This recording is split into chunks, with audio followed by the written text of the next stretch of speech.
Las diferencias de clases sociales en Chile no resultan ser una característica únicamente contemporánea.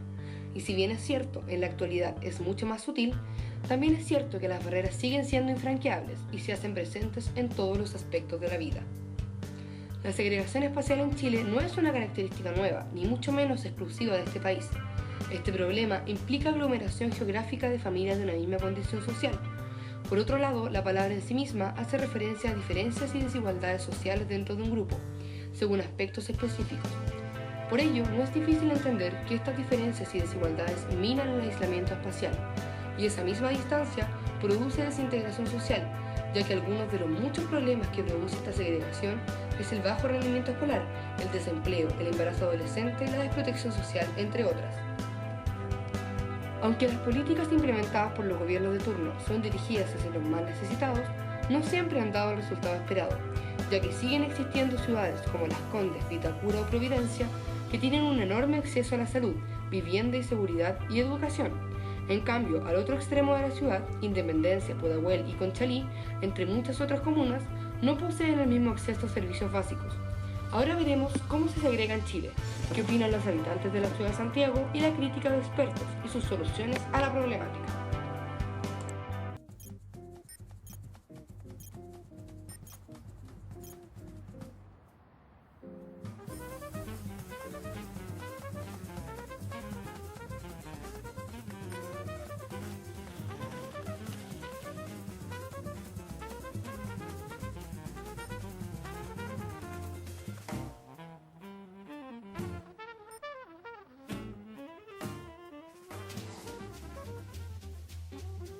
Es una comuna grande y moderna, como una ciudad. Pero sigue siendo tranquila, con miles de lugares para compartir con la familia. Se nota la preocupación por nuestra seguridad, por nuestra cultura y el deporte. Aquí hay espacio para todo. Ven a disfrutar Las Condes. Ven a vivir Las Condes.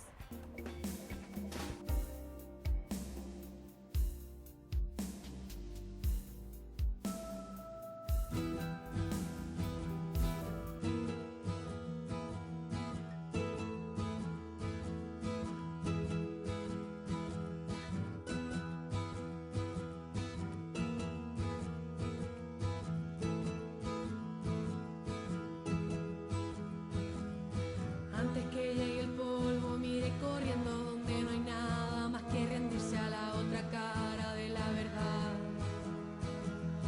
Y antes que yo me vaya desvaneciendo, tiré diciendo cómo es el mundo que se ha creado por remolinos enamorados.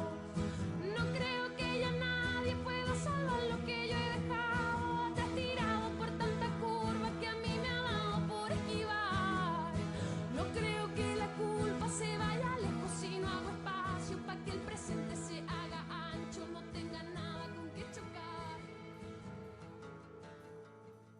A pesar de ser un tema bastante ambiguo y que genera complicaciones tanto en su definición como también en su origen y consecuencias, la segregación socioespacial es un tema abordado por múltiples expertos en el ámbito de las ciencias sociales. Y podemos concluir que la mayoría de los autores expertos en el tema le asignan una responsabilidad mayor al ámbito económico en el origen de la segregación, tales como Jaime Aymerich, quien explica que el aumento de la segregación socioespacial es, sin embargo, más acusado en la región. Por una parte, porque está asociado a la implementación de reformas neoliberales, que han significado el aumento de la desigualdad social sobre la base de una desigualdad social preexistente, la liberalización del mercado de tierras y el abandono por los estados nacionales de los roles distributivos y proveedores de servicios a través de las políticas sociales, y por otra, por las consecuencias directas o indirectas de las políticas urbanas prevalecientes. Otros profesionales atribuyen gran importancia al Estado y sus políticas públicas en la causa tanto del origen como de la fallida erradicación del problema en el país, como Francisco Sabatini, quien afirma que el Estado chileno es uno de los principales responsables de la segregación espacial de los grupos pobres en barrios alejados, mal equipados y ambientalmente degradados o riesgosos de nuestras ciudades. Esto ha sido tradicionalmente así. Como hay que construir la mayor cantidad posible de viviendas con recursos siempre limitados, se buscan los terrenos más baratos, y como los lugares donde el precio del suelo es menor es justamente donde viven los pobres, entonces el Estado termina localizando a los pobres donde ya hay pobres. Es cierto que hay otras fuerzas y factores que propulsan la segregación espacial, como los mercados de suelo y especulación con tierras y factores culturales y sociológicos ligados a la formación de nuevas identidades sociales. Pero eso no exime de responsabilidad del Estado. tampoco su buena performance en materia de producción de vivienda social en comparación con otros países latinoamericanos. Y entre los factores que causan la segregación se encuentran las políticas de vivienda del Estado. Los gobiernos y los técnicos saben que eso es así, pero piensan que es un mal menor, que va de la mano con un beneficio que lo excede, el de posibilitar a nuevas familias sin casa accedan a una vivienda de mínima calidad.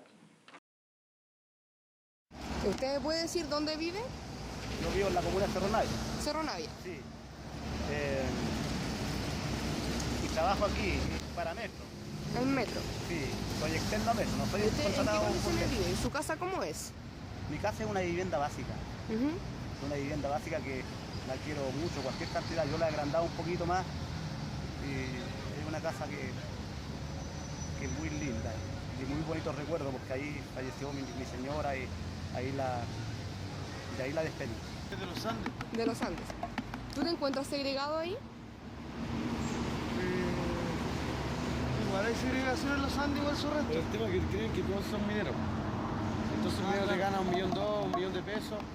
Y de repente un trabajador de construcción te gana 320.000 pesos. Entonces ahí se separan un poco los polos porque en realidad todo sube, ¿cachai? Sube los arriendos, un arriendo de 320.000 pesos, ¿cachai? 520.000 pesos, por casa relativamente chica, ¿cachai?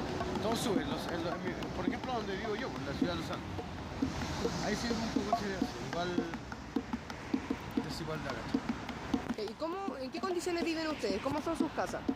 No, yo gracias a Dios y a lo que hago, nos va bien, ya podemos vivir en una casa más o menos. De más o menos yo pago como 250 de arriendo. Y tengo 3 hijos. Pero bien. ¿Pero viven con lo justo? ¿O les sobra como para darse lujos? No, obvio que no, obvio que no, que alcanza para vivir bien nomás. ¿Tú en qué trabajas? Yo toco en el metro. Tocamos 5 años con el hermano y vendimos nuestras producciones. ¿Tu casa cómo es? Yo vivo en un departamento en realidad. Sí, también es piolita. Con los dos, que igual vivo con mi pareja. Con procesos de diferenciación que se dan a través del tiempo, del desarrollo de la sociedad y del desarrollo de las ciudades. ¿Ya? Hay distintas fuentes de segregación. Hay segregación económica, hay segregación política, hay segregación culturales, pero todas tienen como característica fundamental es que marcan distinciones importantes entre grupos de personas o grupos de poblaciones. ¿Ya? En el caso de la segregación social, espacial y social en Santiago, lo más determinante es que la ciudad en su estructura manifiesta diferencias radicales en cuanto a las diferencias socioeconómicas de las poblaciones y el lugar que ocupan esas poblaciones acorde a sus diferencias socioeconómicas. Entonces, a partir más o menos de la década del 80, esa distinción que es hay un lugar para los pobres y hay un lugar para los ricos, se fue polarizando y acrecentando y acelerando, yo diría de manera dramática. Y hoy tú puedes ver que la ciudad de Santiago, si usan las líneas del metro, por ejemplo, especialmente la línea 1, la que va desde San Pablo hasta Los Dominicos, puede ver claramente cómo se manifiesta el proceso de segregación social y espacial, ¿ya? Es decir, un proceso de diferenciación de los grupos que se manifiesta no solamente desde el punto de vista socioeconómico, sino también en donde habitan los grupos, ¿ya? Entonces yo diría que el origen de eso tiene que ver con la aceleración del proceso de segregación espacial, porque ya esto eran manifestaciones que se venían dando durante el siglo XX, pero la radicalización de esto tiene que ver con las políticas de vivienda, las políticas sociales, las políticas públicas en torno a vivienda de los 80, que son las políticas de vivienda social, que es básicamente concentrar a los más pobres en territorios específicos, ¿ya? Hay una manifestación concreta de eso, que no hay mucha literatura con respecto a ese fenómeno, pero es un fenómeno importante, que es el fenómeno de erradicación social y económica de la década del 80. Es decir, los pobres que vivían en las zonas altas de la ciudad son trasladados hacia la periferia de Santiago, especialmente hacia el sur y hacia el poniente, ¿ya? Esa fue una manifestación concreta de políticas públicas que tendieron a separar las poblaciones de acuerdo a sus características socioeconómicas. Desde, yo diría, los 90, los 2000, hay distintos grupos que han luchado por establecer programas más inclusivos. Es decir, construir una sociedad y una ciudad como la ciudad de Santiago de una manera más inclusiva desde el punto de vista de lo espacial. Es decir, que las comunidades con sus distintos perfiles socioeconómicos puedan convivir, ¿ya? Puedan compartir espacios públicos, puedan compartir servicios públicos, puedan compartir las experiencias de esos servicios públicos de una manera equitativa, ¿no? Porque la segregación social y espacial al final termina también segregando otros servicios como la educación, como la salud, como el transporte, ¿no? Entonces tú tienes, por ejemplo, que en las poblaciones donde hay un perfil socioeconómico bajo y están agrupadas todos aquellos familias o perfiles sociales que cumplen con esta característica de perfil socioeconómico bajo, tienen también mal acceso a educación, mal acceso a salud, mal acceso a vivienda o déficit en el punto de vista del transporte, ¿ya? Entonces han habido intentos, pero yo diría que son intentos relativamente débiles desde el punto de vista de sus efectos, porque yo diría que en realidad lo que estamos observando en la ciudad de Santiago ya es una cuestión más sistémica que es difícil de revertir desde el punto de vista de la solución con respecto a esta segregación radical que hay en la ciudad de Santiago respecto a dónde viven los pobres y dónde viven los más ricos. Y ahí habían trucos, por ejemplo, el negocio de esas empresas privadas era colocar la mayor cantidad posible de vivienda en pequeños espacios, pequeños terrenos, la mayor cantidad posible. Entonces quedaron pocos espacios para zonas verdes, pocos espacios para deporte, las calles son estrechas, mala iluminación. Entonces todo eso fue también alimentando todo lo que es hoy día la vivencia, el vivir en esos lugares, ¿no? El problema de la droga, el tráfico, la violencia, ¿no? La disputa entre los vecinos, la cercanía, como son casas que son muy cercanas, se escucha todo, entonces hay como una sensación de vivir como hacinados, ¿no? Y eso también genera después roce. Tiene que haber una distancia mínima entre las familias como para que... Una cierta privacidad. Claro, para resguardar la privacidad o la intimidad, o bueno, las cosas que las familias construyen sus propias identidades.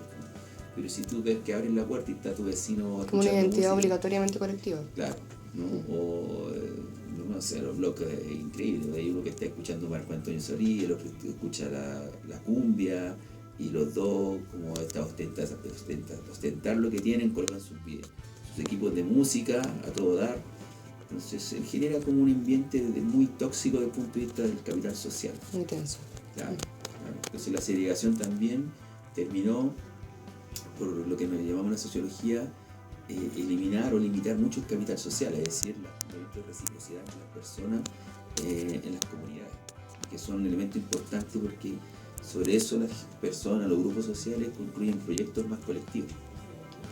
Entonces, bueno, esos elementos tienen que ver con este proceso de segregación desde los 80 hasta acá. Y que son de difícil reversión porque ya son cuestiones estructurales, son cuestiones sistémicas. No ha habido una política de diseño de vivienda distinta a la que existía durante la dictadura, lo que se afianzó, lo que se afirmó en los 90. No hay nada distinto a eso. No hay nada distinto a eso, al contrario, se siguen construyendo, quizás son un poco más amplias hoy día las viviendas sociales, pero se sigue construyendo el mismo concepto. La misma idea. La misma idea, el paño, mucha vivienda y un pequeño espacio para una cancha de baby fútbol. Que ahora es sintética, antes no era sintética, ahora es sintética, pero es pequeña, sin un espacio mínimo para el deporte, o para la recreación o para que se junten los vecinos. Sin lugar a dudas, la conclusión es compleja, puesto que la problemática de la segregación espacial en Santiago requiere solucionar una multiplicidad de variantes, entre las que se encuentra la económica, y justamente debido a ello se hace cada vez más difícil, ya que requiere de voluntad gubernamental, pero el peso de poderes fácticos es fuerte. En la medida que el Estado regule y se haga cargo de las necesidades básicas de la población, se podrá iniciar el camino de la equidad e igualdad social. Si bien es cierto, la pobreza ha existido desde tiempos remotos y continuará existiendo en todas las civilizaciones del mundo, también es cierto que para que ésta se torne más digna y se logre avanzar hacia el desarrollo, es necesario entregar a quienes más lo necesitan herramientas fundamentales que le permitan desarrollarse en una sociedad neoliberal, como una educación igualitaria, viviendas dignas, salud al alcance de todos y un entorno inclusivo, puesto que las divisiones de clases sociales solo aumentan la problemática, ya que las hacen invisibles y, lo que es peor, la transforman en un hecho normal, como si fuera parte del paisaje de una sociedad moderna y que por ser así se perpetúa en el tiempo.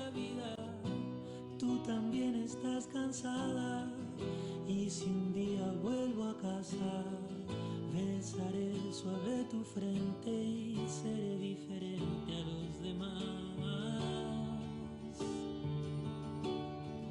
En los ojos de los niños pasan cuervos asesinos y hay mariposas negras que espantar,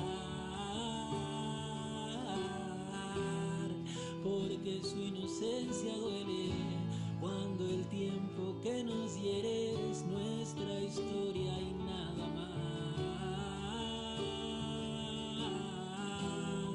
Déjame pasar la vida, déjame cruzar el puente, déjame pasar la vida, déjame cruzar el puente.